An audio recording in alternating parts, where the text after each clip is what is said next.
Kalau kami tidak datang, saya bawa lintas agama, bukan Yusuf Hamka seorang. Dari teman-teman Katolik, Konghucu, Buddha, termasuk yang Muslim semua, yang Muslim Tionghoa, datang ke sana. Kami bilang bahwa adapun penistaan agama bukan mewakili komunitas kami. Ini pribadi-pribadi. Bahwa kami tidak masalah dengan teman-teman Muslim. Bahkan kami selalu bisa bersatu padu kalau ada kegiatan apa-apa. Jadi tolonglah Habib Rizik, mohon dimengerti. Akhirnya Habib Rizik juga langsung mengumumkan hari itu. Teman-temanku, umatku, waktu itu dia bicara di Front TV kalau nggak salah. Bahwa mulai hari ini jangan kita samakan komunitasnya, tapi kita bilang penista agama. Jangan benci kepada orang Tionghoa, tetapi kepada penista agamanya. Akhirnya reda. Suasana hari itu panas, Bang Helmi. 2016 tuh ya? 2016 akhir. Dan saya tanggal 28 Desember kalau nggak salah saya ke gunung, ke pesantrennya Habib Rizik, lintas agama. Saya lagi sakit flu hari itu. Saya pentingkan, saya meredakan suasana. Itu kan tegang. Itu di musola-musola, di kampung-kampung. Saya kan suka sholat turun ke bawah, turba. Itu sudah diprovokasi. Kalau kita ketemu si Tionghoa, kita ludahin. Kalau sampai kayak gitu? Iya, kalau sampai diludahin, si Tionghoa kan ada yang diam ngalah, ada yang ngelawan, Pak. Yeah. Kalau ke teman-teman Tionghoa dari Medan, Pontianak atau Belitung, itu kan galak-galak juga. Kalau ngelawan kan jadi perang. Makanya saya bilang, ayo kita datang, kita bikin suasana di. Saya datangin ke Habib Rizik. Saya bilang, nggak ada teman-teman Tionghoa yang melegalisasi apa yang dikatakan oleh teman kita yang namanya ya menista agama. Akhirnya mereka ngerti, nah, sehingga terjadi persahabatan di antara teman-teman Habib Rizik dengan saya. Sampai sekarang kita berteman baik. Ya kan, saya kan maunya berteman sama siapapun. Buat saya satu musuh kebanyakan. Ya 1000 teman kekurangan saya. Agama apapun ya. Agama apapun, sukunya pun apa. Nggak ada agama juga kita temenin. Kayak burung-burung itu, Pak. Itu nggak ada agama, tapi setiap pagi dia datang, saya kasih jagung. Bahkan kalau ada burung-burung kuntul, burung-burung laut itu datang ke tempat saya beliin lele, saya potongin lele, saya kasih makan. Karena makhluk Tuhan juga. Makhluk Tuhan. Masuk Islam umur 23 ya? 24. 24. Tahun 81 kalau nggak salah, Yes, 24. Saya kan lahir tahun 57. 57. 81 betul ya? Iya, 23 going to 24 actually. Iya. Inspirasinya kayaknya gue baca apa iya cuman sering lihat orang sholat gitu. Tiba-tiba Babe tergerak untuk datang ke Masjid Al-Azhar ya. Dan akhirnya jadi Islam ini telah membentuk karakter saya dari muda sebenarnya. Karena teman-teman saya Islam semua dan kalau orang bilang bukan kaum abangan, kaum yang tidak bersendal, nyeker gitu semua. Yang di Pasar Baru nih? Di Pasar Baru, Krekot. Krekot Bundar itu. Bapak lahir di Krekot Bundar. Krekot Bundar ya? Orang tua saya kelahiran Kalimantan Timur semua. Kami di situ nyeker. Jadi nyeker, pernah satu hari, depan rumah saya kan masjid. Jadi selain karena teman-teman Muslim, terus lihat teman-teman sering sholat, depan rumah saya masjid. Ibu saya waktu itu sakit nyaris stroke. Pas di depan rumah saya, speaker toanya ke tempat kami, ke rumah kami. Saya waktu itu kan banyak teman-teman Muslim, walaupun saya belum Muslim, saya berinteraksi. Bergaul ya? Bergaul. Saya bicara sama pengurus masjidnya, saya bilang, Pak Kiai, saya manggilnya selalu Pak Kiai kan, pokoknya pengurus masjid saya anggap Kiai lah. Kalau dulu orang bepeci saya anggap Kiai pokoknya gitu kan. Saya bilang, Pak Kiai, ibu saya sakit, ibu saya kadang-kala suka kebangun-bangun malam kalau dengar suara azan. Boleh nggak bantu saya? Tolong deh 3 hari dikecilin sampai ibu saya sembuh atau nanti kami cari tempat saudaranya kami pindahin. Dia bilang, waktu itu saya namanya Alun, kamu nggak usah khawatir katanya. Kita nggak pakai speaker luar, speaker dalam aja. Kamu minta 3 hari, saya kasih seminggu katanya. Akhirnya seminggu sampai ibu saya sembuh, nggak jadi stroke. Nah di situ saya lihat toleransinya umat Islam luar biasa. Ini salah satu yang bawa saya masuk Islam sebenarnya. Jadi kalau kita pakai toa, kita tidak toleransi kepada tetangga, jelas itu salah karena menurut saya guru-guru saya yang mengajarkan, Rasulullah tuh pernah cerita bahwa barang siapa yang menzolimi umatku, menzolimi minoritas, dia bukan umatku. Ya. Ya, bahkan saya bisa baca. Saya ada satu tulisan, ada perjanjian ini loh, Madinah? perjanjian Hudaybiyah.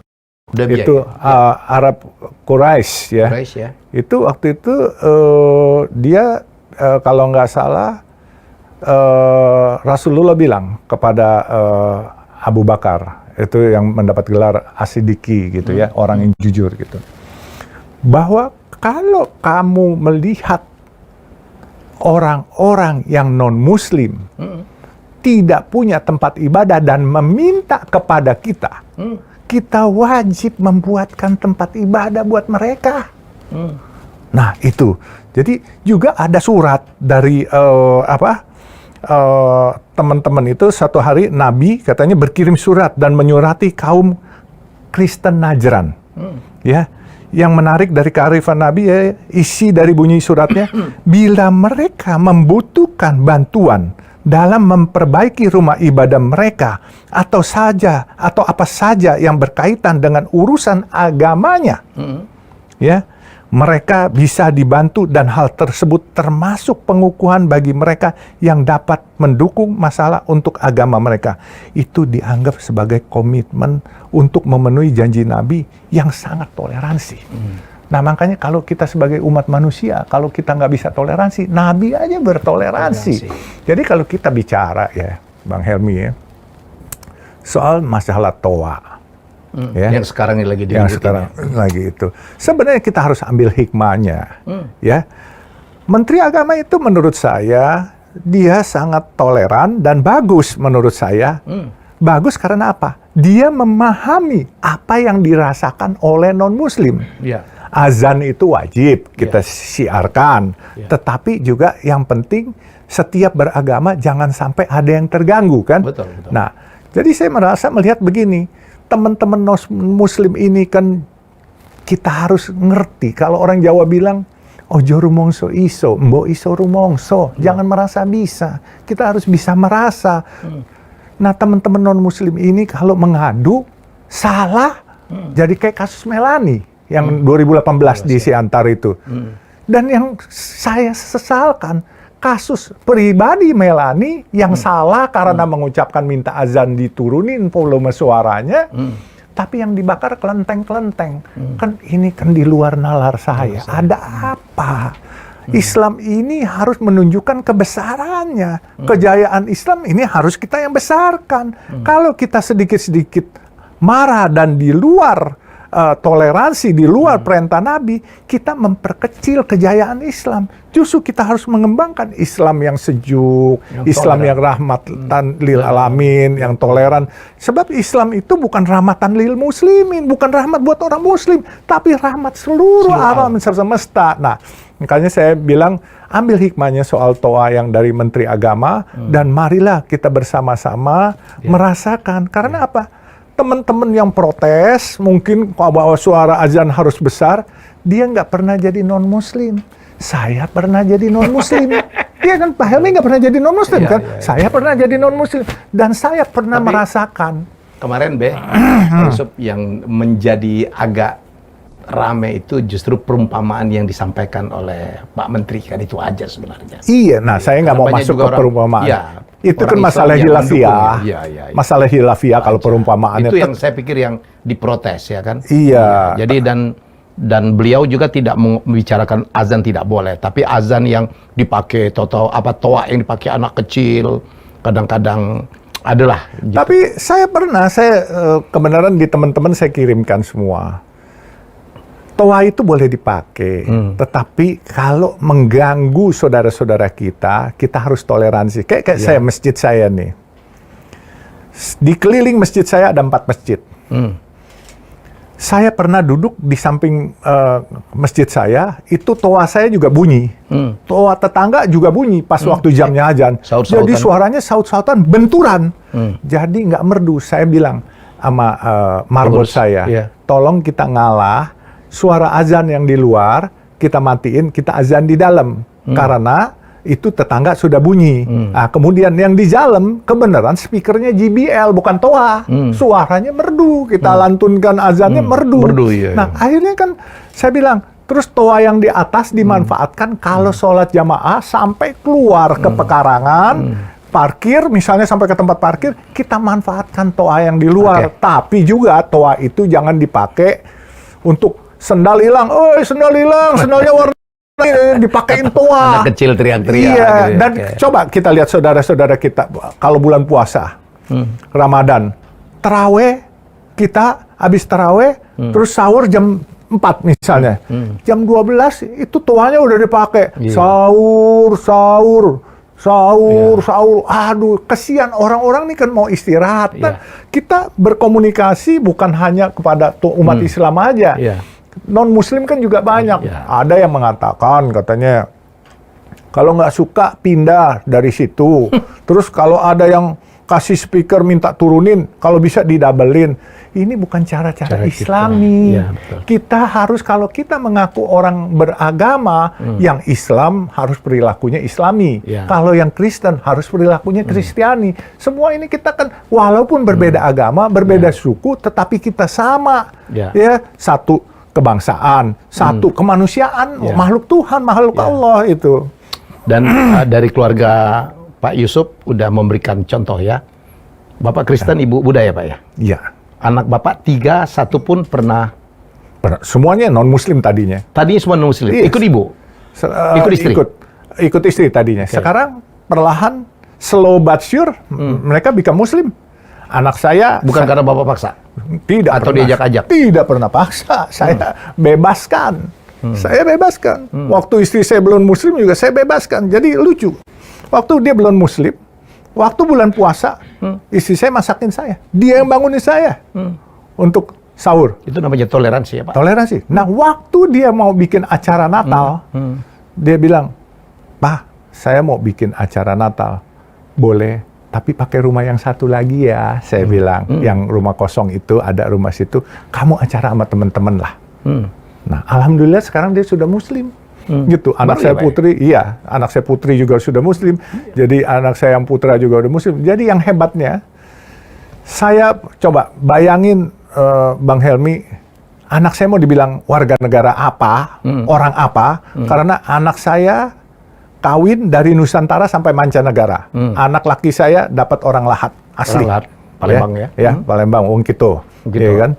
Terus anak perempuan saya dapat orang Irak. Jadi dari Nusantara sampai mancanegara keluarga kami. Dan saya punya ayah turunan Kutai, Kalimantan Timur, dan Dayak. Ibu saya turunan Jepang sama Cina. Ya kan? Jadi mau kemana? Ini mau kemana? Saya punya cucu mau dibilang anak apa ini? Ya kan? Anak Indonesia, apa anak Irak, apa anak Lahat, atau anak mana? Kan semuanya we are Indonesian. Udah deh nggak pakai, udah nggak zamannya pakai bawa pribumi dan non pribumi. Udah nggak keren yang gituan. Kita harus bicara one nation. We are Indonesian tanpa embel-embel. Itu aja. Nggak ada embel-embel apa-apa lagi. We are Indonesian. Udah. Waktu 81, Babe akhirnya diislamkan oleh Buya Hamka langsung ya. Yes. Ada apa sih Buya Hamka akhirnya mengangkat Babe anak? Anak Buya kan udah 10, Be. Betul. Ya, seorang dari keturunan Chinese lagi yang diangkat anak gitu. Betul. Sehingga dikasih nama Hamka. Yusuf Hamka. Nama Babe dulu Alun Yusuf ya? Iya, Alun Yosef. Alun Yosef, karena bapak namanya Yosef ya? Iya. Ada apa, Be? Pernah nanya nggak? Saya justru nggak bertanya, tapi saya yakin gerak Allah.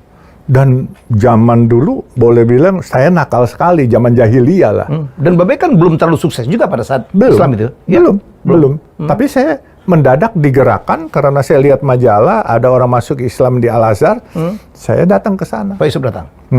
Datang, saya ketemu Ustadz Jaini, sekretaris Al-Azhar, terus saya dibawa.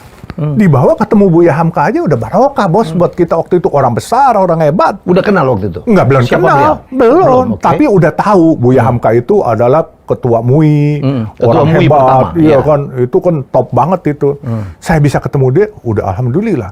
Terus saya diislamkan sama dia, langsung? Lebih alhamdulillah, langsung, nggak boleh nunggu. Jadi yang mimpin syahadatnya Buya Hamka? Buya Hamka. Saya bilang besok saya belajar dulu. Buya bilang, nah kalau kamu pulang, kamu belum Muslim, padahal kamu niat masuk Islam.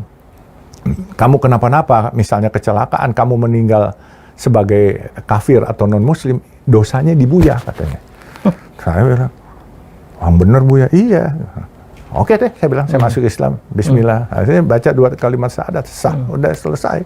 Jadi, udah 3 bulan kemudian, saya lagi di BP7 atau Lemhanas, waktu dulu pakai Starco tuh, Ya. tweet. Pager. Oh, pager, dipanggil saya. Panggil, suruh ke rumah Buya, sore-sore hari Senin tuh. Saya baru jam 5 kelar, kan di BP7 kalau nggak salah tuh. Saya ke rumah Buya, terus, nah, Kamis malam, aku bikin syukuran, kamu datang ya. Syukuran apa Buya? Udah, kamu datang aja. Waktu saya datang ke sana, ramai amat orang, ada 300-400 orang di aula Masjid Al-Azhar. Di situ saya dikasih cincin. Buya yang buat acaranya, dikasih cincin, ada Profesor Dr. Hamka di grafir, batunya blue sapphire tuh, biru. Jadi, aku angkat sebagai anak ideologisku, dan ku berikan kau nama Hamka. Tapi kau punya tugas. Tugasmu adalah membawa saudara-saudaramu, teman-teman Tionghoa, kembali ke agama leluhur mereka, yaitu Islam, karena zaman komunisme itu diberangus. Makanya di Cina kan ada Uighur. Dia bilang, terus ada, kalau nggak salah, ada pepatah atau hadis yang mengatakan tuntutlah ilmu itu walaupun sampai ke negeri Cina. Ya. Itu. Terus selanjutnya kau harus mengharumkan nama Islam. Saya bilang, Buya, saya kagak bisa ngaji. Mengharumkan nama Islam kan bukan berarti kau bisa ayat-ayat. Dengan caramu, bagaimana kau mengharumkan nama Islam? Ya, alhamdulillah, ketemu sekarang mengharumkan nama Islam dengan bikin dagang nasi kuning, bikin masjid apa semua.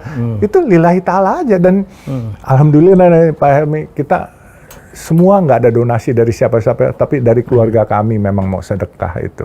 Dan dari situ rezeki Pak Yusuf bertambah dan bertambah. Iya, alhamdulillah berkah. Yang Jadi penting triliuner ya. bukan triliunernya, bukan itu yang penting, kehormatannya and honor. Banyak Itu orang lebih mungkin penting. lebih kaya ya, mohon maaf. Iya. Tapi mungkin Yang doain banyak nggak? Kalau saya kan yang penting didoain orang banyak.